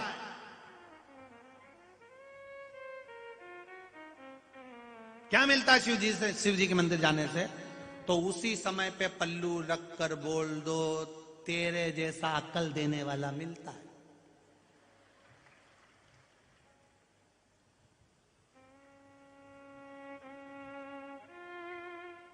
लोग होटल जाते हैं तो कभी तुमने पूछा उससे कि होटल जाने से क्या मिलता है? मॉल में लोग घूमते हैं तो कभी पूछो उससे मॉल में जाने से क्या मिलता है? फिल्म देखने जाएं तो उनसे पूछो थिएटर में जाने से क्या मिलता है, फिल्म देखने से क्या मिलता है। लोग ना फिल्म वाले को टोकते हैं, ना होटल वालों को टोकते हैं, ना मॉल वाले को टोकते हैं, ना रोड पे घूमने वाले को टोकते हैं। दुनिया के लोग टोकते हैं तो केवल मंदिर जाने वाले को ही टोकते हैं। चल दी, क्या करोगे, क्या रखा, क्या काम।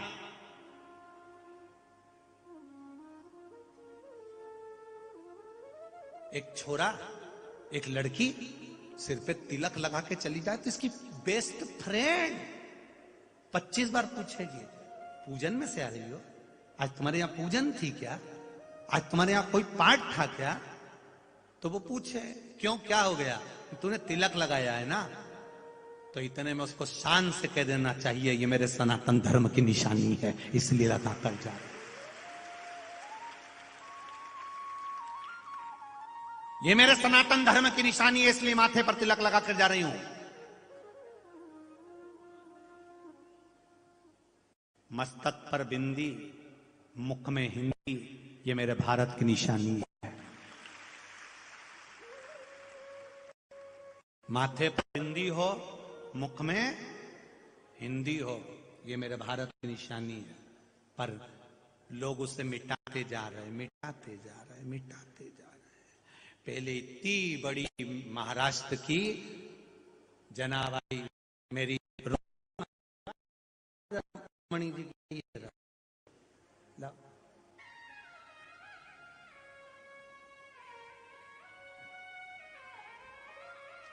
माता रुक्मणी जी के मस्तक पर बिंदी जो दिखती है, तुम कभी जाना पंढरपुर में, ऐसी बड़ी कंकु की बिंदी, इतनी बड़ी। रुक्मणी जी भी कह रही हैं मस्तक की शोभा ए मेरी परभणी की जीजियों बिंदी से है, इसलिए लगाना चाहिए। ये रुक्मणी मां भी कह रही है, ये माता रुक्मणी भी कह रही है कि लगाओ बिंदी। अब हम क्या लगा रहे हैं? बिंदी भी देख रहे हैं तो कितनी बड़ी नहीं, दिखना नहीं चाहिए।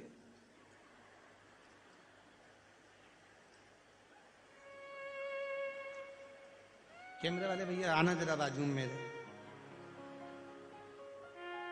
हाँ मेरे बाजू आ जाओ एक बार, जरा देखो तो बिंदी दिखेगी हो, ढूंढते रह जाओगे हो। ऐसी छोटी सी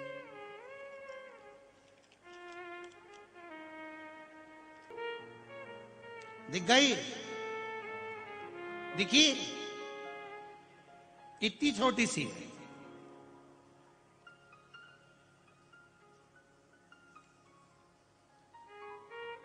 ये निशानी है हमारी।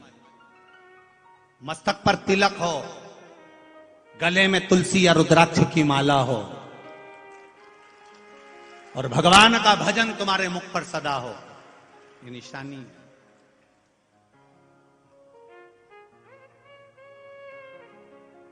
ये निशानी है।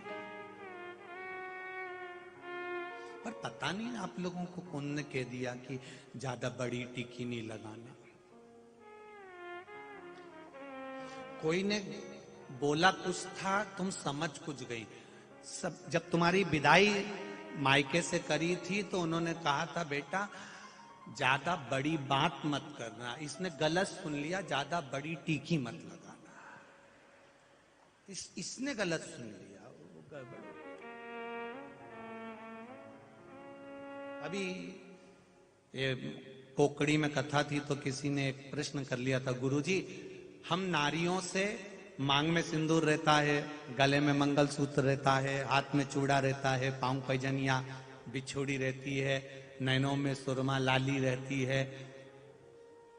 इससे हमें समझ में आता है कि हम शादीशुदा हैं। पुरुष, अब तुम काय को हंसी, ना तो ये मंगलसूत्र पहनते हैं, ना ये मांग भरते हैं, ना ये टीकी लगाते हैं, ना बिछूड़ी पहनते हैं। तो पता कैसे चलता है कि ये शादीशुदा है कि नहीं है? तो कोकड़ी में तो इसका जवाब नहीं दिया, पर हम यहां दे देते हैं।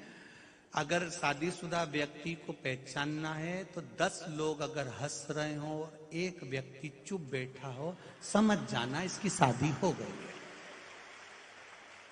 मतलब ये शादीशुदा है।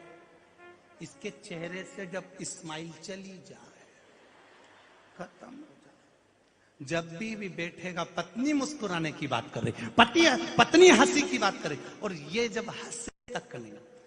शादी में पत्नी सबसे खुश होकर बात कर रही, कैसी हो, बढ़िया हो, खाती जा रही, और ये बेचारा इधर से टाई बांधी, नीचे से जूता का सारा, और चुपचाप खाए।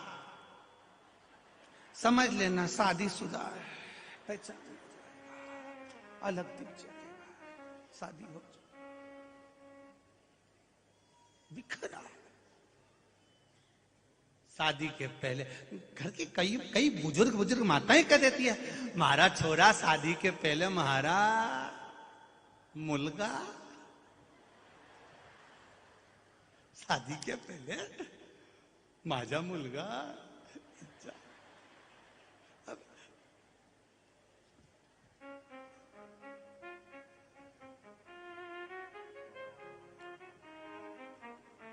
अब शादी के बाद अब कई बोलूं, मुलगा को तो मुलगी हलाल कर ले,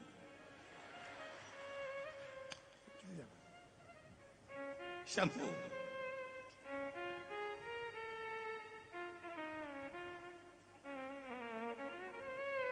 शिव कथा कर रही है।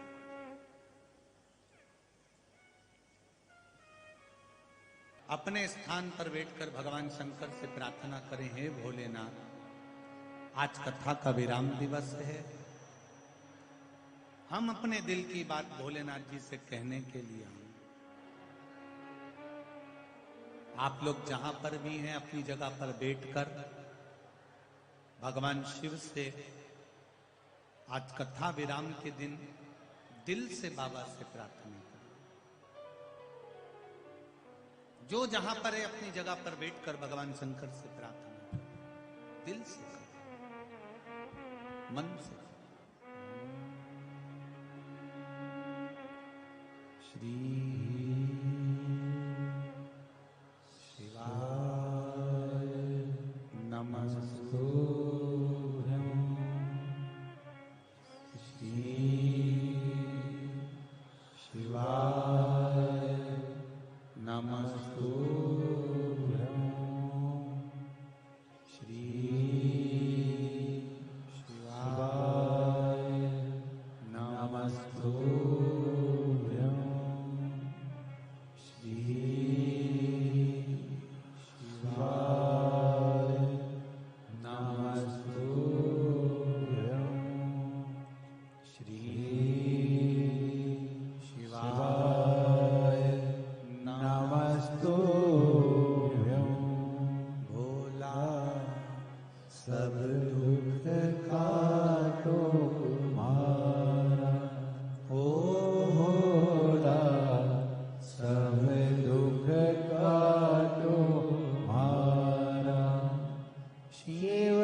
को दृढ़ बनाओ।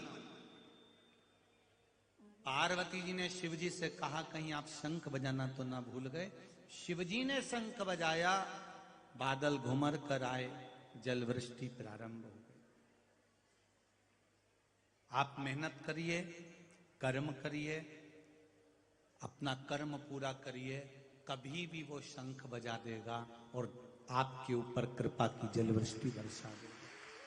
करो मेहनत, मेहनत में पीछे मत हटना कभी भी।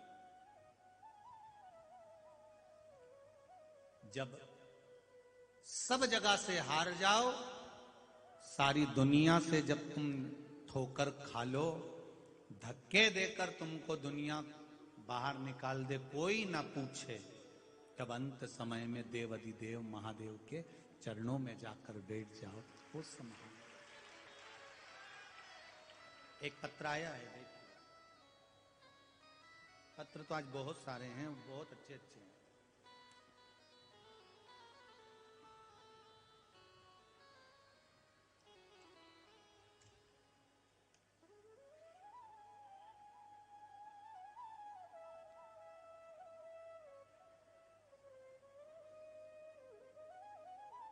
इसमें लिखा है, यह पुष्टा छोटा सा था, पत्र बहुत सारा लिखना था, मेरे पास कागज नहीं था, इसलिए इस पे लिख दिया।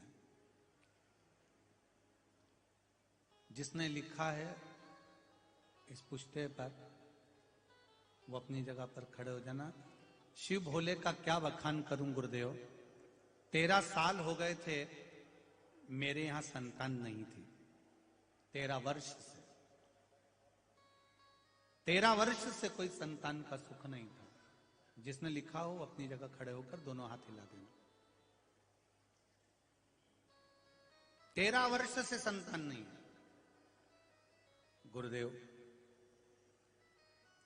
हर जगह से आस छोड़ दी थी। आड़ा टेढ़ा लोग कहते थे,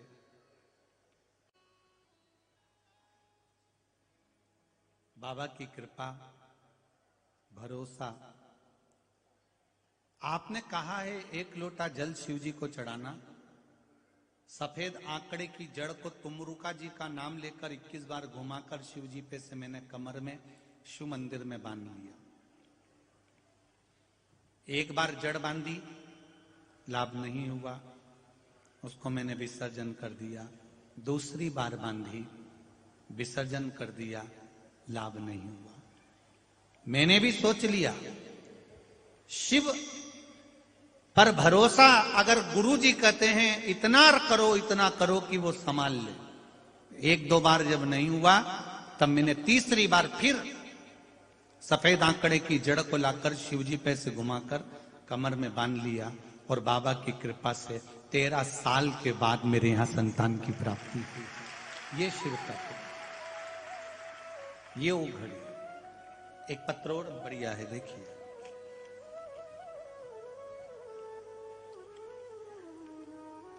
माधुरी शाह सिंधे, मैं सेलू की रहने वाली हूं। कहीं बैठी हो तो हाथ हिला सकती हैं, कहीं बैठी हो तो अपना हाथ हिला सकती हैं। मैं माधुरी शाह सिंधे, मैं सेलू की रहने वाली हूं गुरुदेव। मेरे पेट में 2 गांठ हो गई थी जो बहुत वजनदार थी। डॉक्टर को दिखाया, ऑपरेशन का कहा गया, पर 2 गठान का ऑपरेशन डॉक्टर भी कह रहे थे कि ये कुछ भरोसा नहीं है। तब मैंने टीवी पर मालेगांव की कथा सुनी, कौकड़ी की कथा सुनी। ये दोनों कथा सुनी और नियम लेकर मैंने टीवी के सामने कथा को सुना।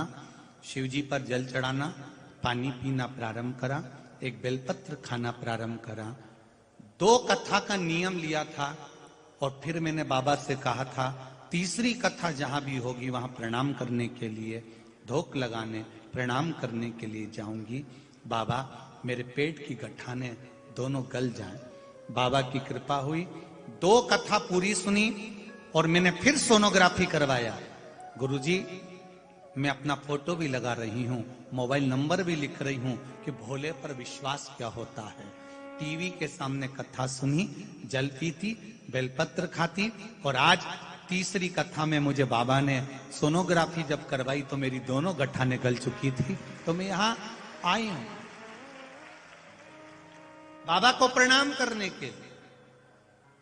अपना फोटो भी मैंने लगाया, टीवी पे देख रहे होंगे आप लोग, मैं फोटो भी लगा रहा हूं, मेरा मोबाइल नंबर भी लिख रहे, मेरा शिव, मेरा ओघड़ी, मेरा भोलेनाथ, मेरा शंभू, मेरा त्रिकालदर्शी, मेरा कैलाश, अभी क्या नहीं देते। एक पत्र और देखिए,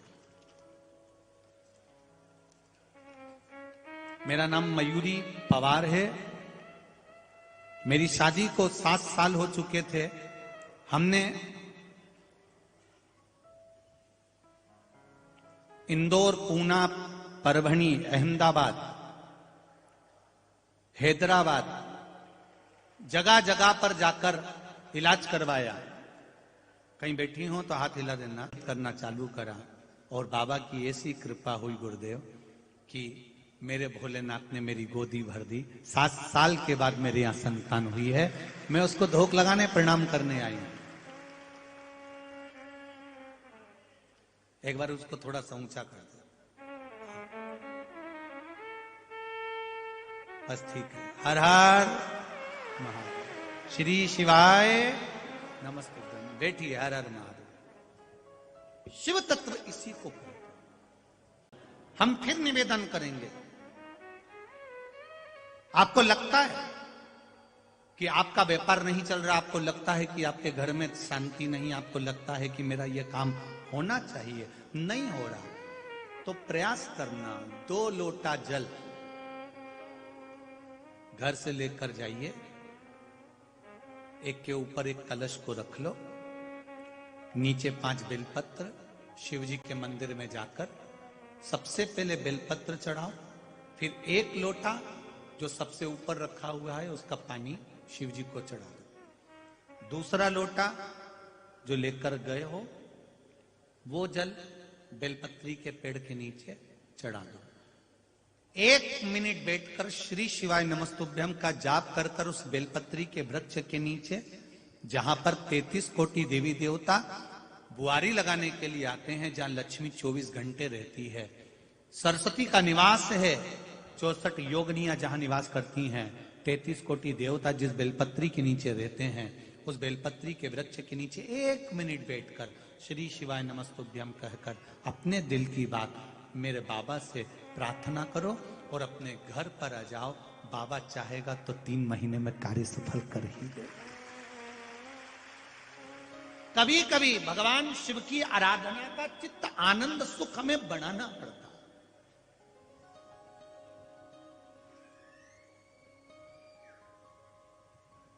जाओ शिव मंदिर में, थोड़ा विश्वास लेकर, थोड़ा भरोसा लेकर उसके मंदिर में जाते रहो। वो कभी भी शंख बजा देगा, कभी भी जल वृष्टि कर देगा, कभी करुणा की वृष्टि कर देगा। ये मत सोचना कि आप शंकर जी के मंदिर में जा रहे हो, ये कभी विचार मत लाना कि आप शिव के मंदिर जा रहे हो।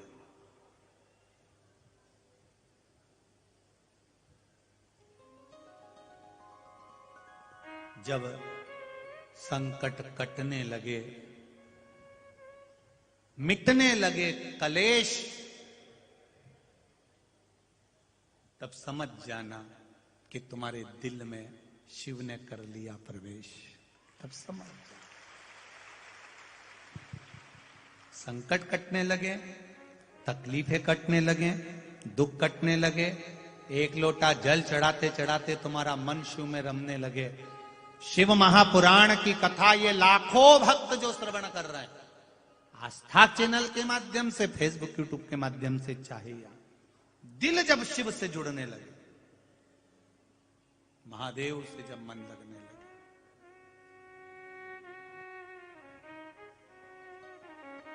चित्त जब लगने लगे महादेव, समझ लेना अब तुम मंदिर नहीं जा रहे हो, महादेव खुद तुम्हारे अंदर बैठकर तुम्हें मंदिर तक लेकर जा रहे हैं। स्वयं महादेव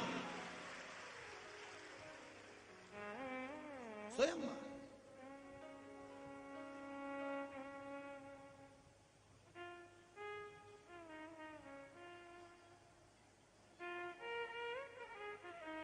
आपकी भक्ति का बल, आपके भजन का बल, आपके कीर्तन का बल, आपके मंत्र का बल, आपकी साधना का बल, आपकी नाम जाप का बल जब बढ़ेगा, भक्ति का बल जब बढ़ेगा, तो अपने आप आपको सुख का अनुभव होने लगेगा। मैंने तेरे ही भरोसे ओ बाबा, तेरे ही भरोसे हवा विच उड़ती जागे बाबा डोर हटो छड़ीला मन कटी जावानी भोले मैं तेरी पतन शंभो मैं तेरी पतन। आपका विश्वास प्रबल करें। शिव महापुराण की कथा कहती है, तारकासुर को मारने के लिए भगवान शंकर के पुत्र की जरूरत पड़ी, और पुत्र की जरूरत पड़ी तब पार्वती जी ने सदानंद कार्तिकेय जी को कहा कि तुम तारकासुर को मारो। पर एक बात याद रखना, तारकासुर के हृदय में, तारकासुर के दिल में महादेव विराजमान है, इसलिए बाण छोड़ना, पर उनके हृदय में ना लगे, उनके दिल में ना लगे। शरीर में बाण लगेगा चल जाएगा, पर मन में, दिल में नहीं लगना चाहिए, दिल में ना लगे। किसी मंदिर में दिया लगाने से ज्यादा पुण्य मिलता है किसी के चेहरे पर स्माइल लाकर रख दो, उसमें पुण्य। मंदिर में दिया लगाने से ज्यादा पुण्य है किसी साधारण व्यक्ति जिसको भोजन की जरूरत है, पानी की जरूरत है, शिक्षा की जरूरत है, औषधि की जरूरत है, उसकी थोड़ी सी सहायता कर देना, उसके चेहरे पर प्रसन्नता ला देना।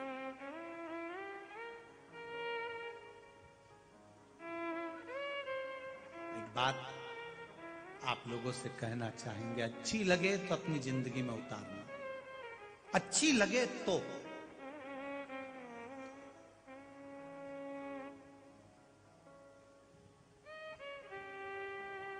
बेटा बेटी की शादी हो, बच्चों का विवाह हो किसी के, तो तुम 500 का लिफाफा, 1000 का लिफाफा, 2000 का लिफाफा, 200 का लिफाफा, पॉकेट देओ चाहे मत देओ, पर आज सबसे ज्यादा यदि कुछ खर्च होता है व्यक्ति का, तो जितना शादी में नहीं होता, उतना घर में अगर कोई एक व्यक्ति बीमार होकर हॉस्पिटल चले जाए, और उस हॉस्पिटल में जब जांचें चालू होती है, जब दवाइयां चालू होती है, आईसीयू, वेंटिलेटर पर जब पटका जाता है, तब एक साधारण से व्यक्ति का पूरा मकान बिक जाता है, उसकी जिंदगी की सारी पूंजी समाप्त हो जाती है। उस जगह पर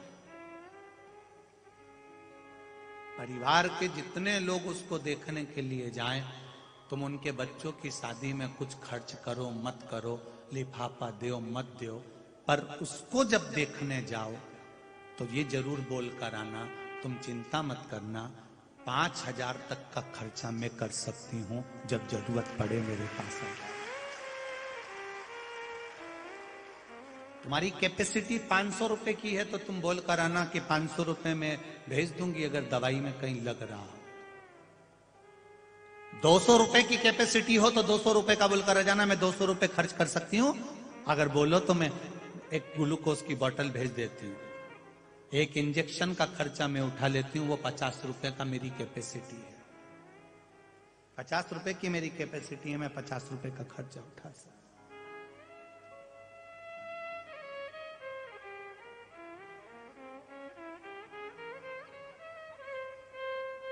आप अपना, हम ये नहीं कहेंगे कि तुम उस धन को कहीं बहुत आप ज्यादा ना लगाएं। अपनी कैपेसिटी 10 रुपए की है तो आप 5 लगा दो, कोई मना नहीं।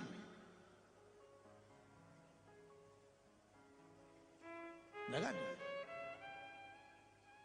थोड़ा परमार्थ की ओर आगे बढ़ी, थोड़ा सा परमार्थ। ये मानव का शरीर कितने समय चलेगा ये किसी को नहीं मालूम है साहब, किसी को नहीं मालूम। कभी कभी आप लोग अपने मोहल्ले में देखना, बिल्कुल जवान की जवान कोई व्यक्ति चला जाता है, जवान की जवान मर गया, एक्सीडेंट हो गया मर गया, अटैक आ गया मर गया, शुगर बढ़ गई मर गया, बीपी मर गया आया मर गया, उसके अचानक मर गया, अचानक।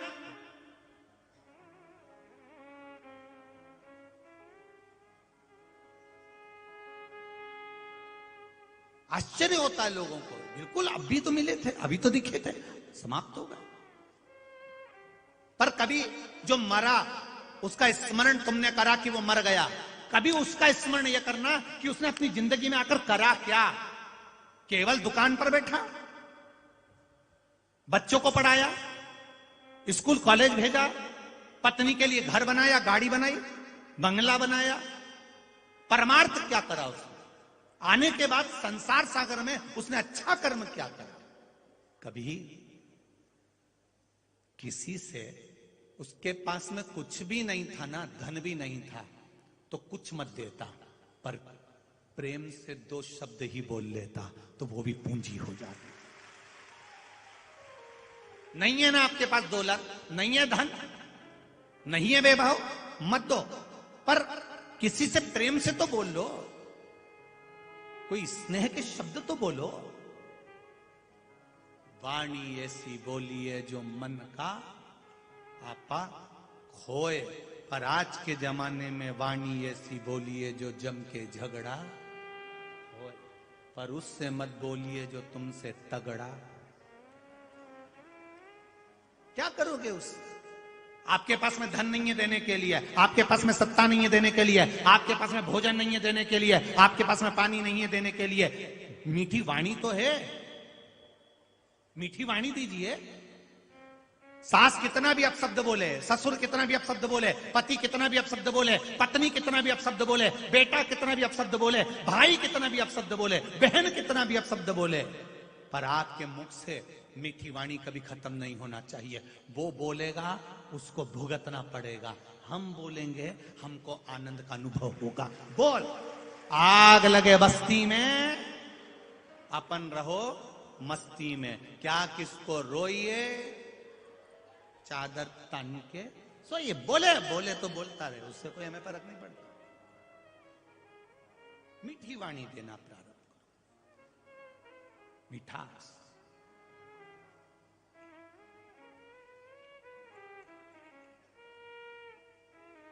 मरने के बाद तो लोग याद करेंगे ही, कितने दिन। किसी के मरने के बाद जितने बैठे हो तुम हो, चाहे ये सियोर वाला महाराज हो, चाहे दुनिया का कोई भी हो, हम तो अपनी भी कहेंगे तुम्हारी भी कहेंगे, मरने के बाद कौन किसको याद कर रहा है ये किसी को नहीं मालूम। आएंगे रिश्तेदार, आएंगे, रोएंगे, और फिर 10 दिन 12 दिन के बाद फिर आएंगे, फिर नुक्ती, सेव, बूंदी का रायता, चना की सब्जी, जलेबी और पूड़ी। तुम मर गए, तुम्हें कोई याद नहीं कर रहा, उससे कहीं तरी तरी दो, तरी तरी, थोड़ा नमक ला दो, मीठ नमक ला, थोड़ा थोड़ा नमक ला, रायता अच्छा बना है, तुम्हें कोई याद नहीं कर रहा, तुम तो गए, तुम ऊपर जाओ। ये नीचे नुक्ती सेव खाएंगे, पूरी सब्जी खाएंगे, और तुम्हारे लिए वो कंडा गाय का गोबर सूखा उपला गोबरी को जला के घी शक्कर मिला के गुड़ शक्कर मिला के तुम्हारे फोटो के आगे बस 5 बार छोड़ देंगे। बाकी के सब रायता, सब्जी, नुक्ती, गुलाब जामुन, जलेबी ये सब खाएंगे। और तू खुशबू लेना घी शक्कर की।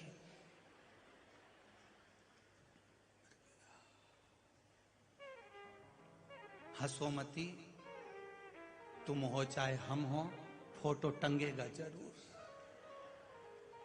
फोटो नहीं टंगेगा का? टंगेगा। मत बुरे कर्म कर वरना पछताएगा, भगवान की आंखों से तू बच नहीं पाएगा, बच नहीं पाएगा। अरे ओ अज्ञानी मत कर नादानी, तेरे कर्म का फल भी तू ही पाएगा।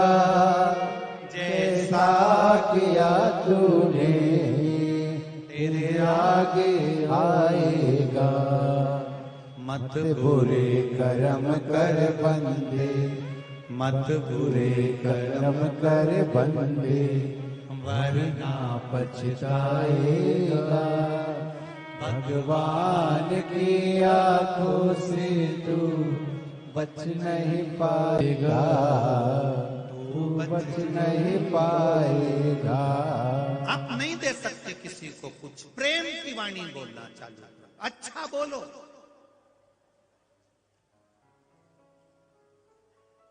पर लोग उल्टे हैं, ये तुरंत फट से जवाब दे देते हैं, खाया बिना रह जाऊं। पर बोले बिना नहीं रहेंगे। तो इनने पलट के जवाब दे दिया। इंतजार तो करो। शिव को जल चढ़ाने वाले, एक बात याद रखना आप सब, चाहे बेटे हों, बेटियां हों, वृद्ध हों, जवान हों, बच्चे हों। आज एक बात चंद्रभागा शिव पुराण में से रख लेना संभाल कर। शंकर को जल चढ़ाने वाले, एक बात याद रखना, तुम पर हंसने वालों का जवाब, तुम पर उंगली उठाने वालों का जवाब, तुमको गाली देने वाले का जवाब, तुमको अपशब्द कहने वालों का जवाब, जितने जल चढ़ाने वाले हो, याद रखना तुम्हारा जवाब तुम्हें नहीं देना, जो तुमको मंदिर तक बुलाता है वो जवाब दे। जो तुम्हें मंदिर तक बुला रहा है, तुम्हें खींचकर मंदिर तक ला रहा है, एक लोटा जल चढ़वा रहा है, वो महादेव सहज नहीं है, सरल नहीं है। देवताओं को अमृत दिया, खुद विष पी गए। पार्वती जी ने कहा तुम ये विष पी रहे हो? शिव जी बोले मेरे देवताओं के कारण पी रहा हूं। इनको अमृत देता हूं मैं, विष में पीता हूं। जवाब देने की जवाबदारी मेरी है, किसी दूसरे की जवाब देने की जवाबदारी नहीं। शंकर के भक्त की जवाबदारी शिव जानता, शंकर देख लेता है। करे करने वाला कुछ भी करे, तुम अपना भजन करो, तुम कीर्तन करो। सदानंद कार्तिकेय इस तारकासुर के हृदय में शिव जी बैठे हैं। बाण चलाना, पर तारकासुर के हृदय में बाण ना लगे, क्योंकि उसके हृदय में भगवान बैठा हुआ है। जिसके दिल में परमात्मा बैठा है, उसका दिल कभी नहीं दुखाना। अगर दिल दुखा दिया तो फिर तुम कहीं के नहीं रह पाओगे। जिसके भीतर भगवान बैठा हुआ,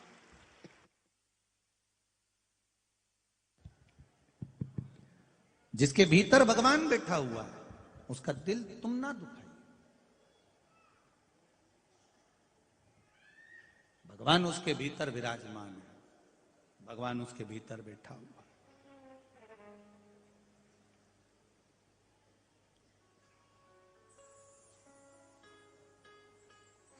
शिव के नजदीक रह रहे हो तो डरना नहीं है।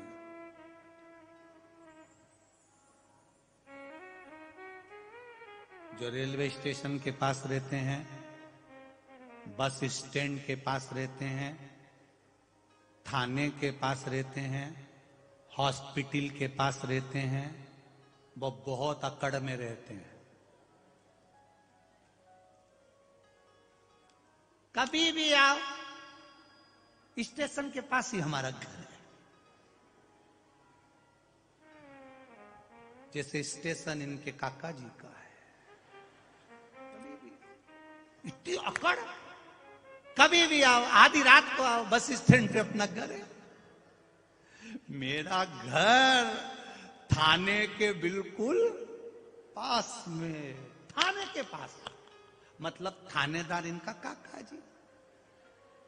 देखा, मेरा घर वो बड़ा जो हॉस्पिटल है ना, उसके पास में है, बिल्कुल लगा हुआ। कभी भी आना, आधी रात को भी जरूरत पड़े, मुझे याद करना, मेरा घर स्टेशन के पास है, मेरा घर बस स्टैंड के पास है, मेरा घर थाने के पास है। जिसका घर थाने के पास होता है वो अकड़ में रहता है, जिसका घर स्टेशन के पास रहता है वो अकड़ में रहता है, जिसका घर बस स्टैंड के पास रहता है वो अकड़ में रहता है। जब ये स्टेशन के पास वाले इतने अकड़ रहे हैं, थाने के पास वाले इतने अकड़ रहे हैं, तो तुम्हें भी अकड़ में रहना चाहिए। मेरा मन महादेव के चरणों में रहता है। वो कहता है कभी भी आओ, मेरा घर स्टेशन पर है, कभी भी आओ, मेरा घर थाने के पास है, कभी भी आओ, मेरा घर थाने के पास है, मेरा घर स्टेशन पर है, मेरा घर हॉस्पिटल के पास है। उसी तरह तुम्हें भी अकड़ में रहना चाहिए, कभी भी आ जा, मेरा मन महादेव के चरणों में रहता है। आ, देखा जाएगा, यमराज आ, तेरी मर्जी हो तब आ, मेरा मन महादेव के चरणों में है। तेरा जब मन हो तब आ। यमराज भी कहेगा रहने दे दादा, क्या हूं। एक बार मन लगाया था राजा श्वेत ने, एक बार राजा श्वेत ने मन लगाया था महादेव के चरणों में, और राजा श्वेत का अंतिम समय था, उठाने आ गए, उसको उठाने आ गए। भगवान महादेव प्रकट हो गए, यमराज को ही मार दिया। सूर्य भगवान रोने लगे, मेरा बेटा मर गया, मेरी पोती मर गई, मृत्यु दे गई। उठाने क्यों आया? थाने के पास वाले को अकड़ है, स्टेशन के पास वाले को अकड़ है, बस स्टैंड के पास वाले को अकड़ है, हॉस्पिटल के पास वाले को अकड़ है, जो रोड पर रहते हैं उनको अकड़ रहती है।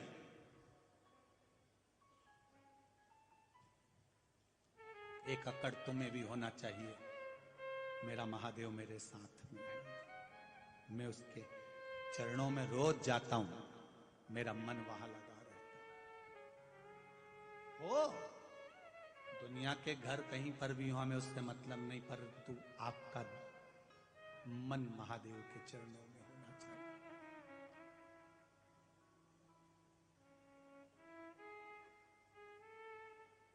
सबकी अभिलाषा रहती है, सबकी इच्छा रहती है।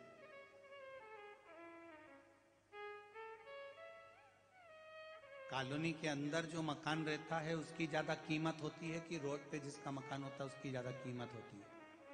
बोलो बोलो रे परवणी वाले, है?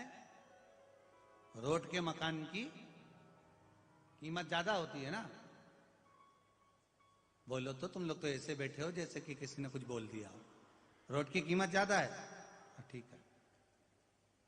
और रोड पर जमीन है तो उसकी कीमत है, रोड पर मकान है तो उसकी कीमत है, रोड पर दुकान है तो उसकी कीमत है, पर रोड पर इंसान है तो उसकी कोई कीमत नहीं है।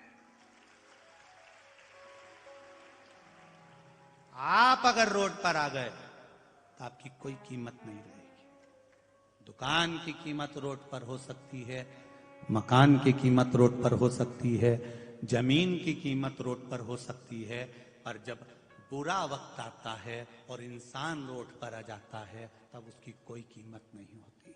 फिर उसकी कीमत जानने वाला केवल महादेव होता है। उसकी कीमत जानने वाला कोई दूसरा नहीं होता, उसकी कीमत जानने वाला केवल एक महादेव होता है, केवल महादेव।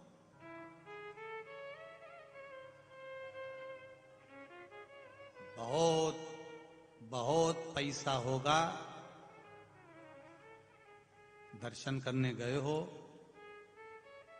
वेंकटेश भगवान के, तिरुपति भगवान के कोई विशेष मंदिर में, 500 रुपए का टिकट कटवा लोगे तो जल्दी दर्शन हो जाएगा।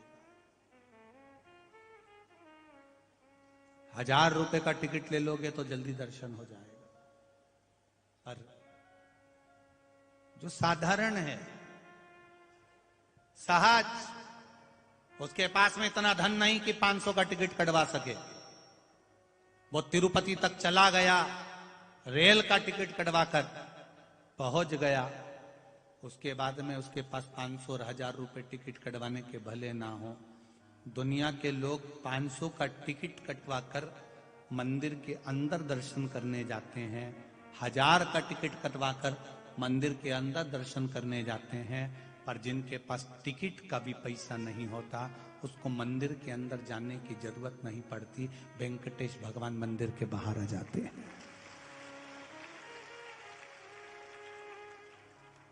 जानता है इसको किस चीज की जरूरत है, वो जानता है इसको क्या चाहिए, क्यों आया है, किस लिए आया। षडानंद कार्तिकेय, तारकासुर को मारो, मना नहीं, पर तारकासुर की चित्तवृत्ति में, हृदय में शिव बैठा है। जिसके दिल में शंकर समाया हो, जिसके हृदय में शंकर समाया हो, जिसके रोम रोम में शंकर समाया हो। हम क्यों संतों का दर्शन करते हैं, हम क्यों साधुओं का दर्शन करते हैं, हम क्यों गुरुओं का दर्शन करते हैं, हम क्यों संत एकनाथ जी के पास जाते हैं दर्शन करने के लिए, संत तुकाराम जी के यहाँ जाते हैं, संत ज्ञानेश्वर जी के यहाँ जाते हैं, क्यों जाते हैं? हम क्यों उनके चरणारविंद का दर्शन करने के लिए जाते हैं? क्यों जाते हैं? क्योंकि उनके रोम रोम में गुरु के, संत के, साधु के, सन्यासी के, तपस्वी के, भजनावली के, कीर्तनी के रोम रोम में भगवान समाया हुआ है। हम जब दर्शन करने जाएंगे तो उनकी रोमावली का एक रोम का भी स्पर्श हो गया तो हमारे पाप कोटि कोटि जलकर भस्म हो जाएंगे और वो हमें प्राप्त होगा। क्यों जाते हैं, किस लिए?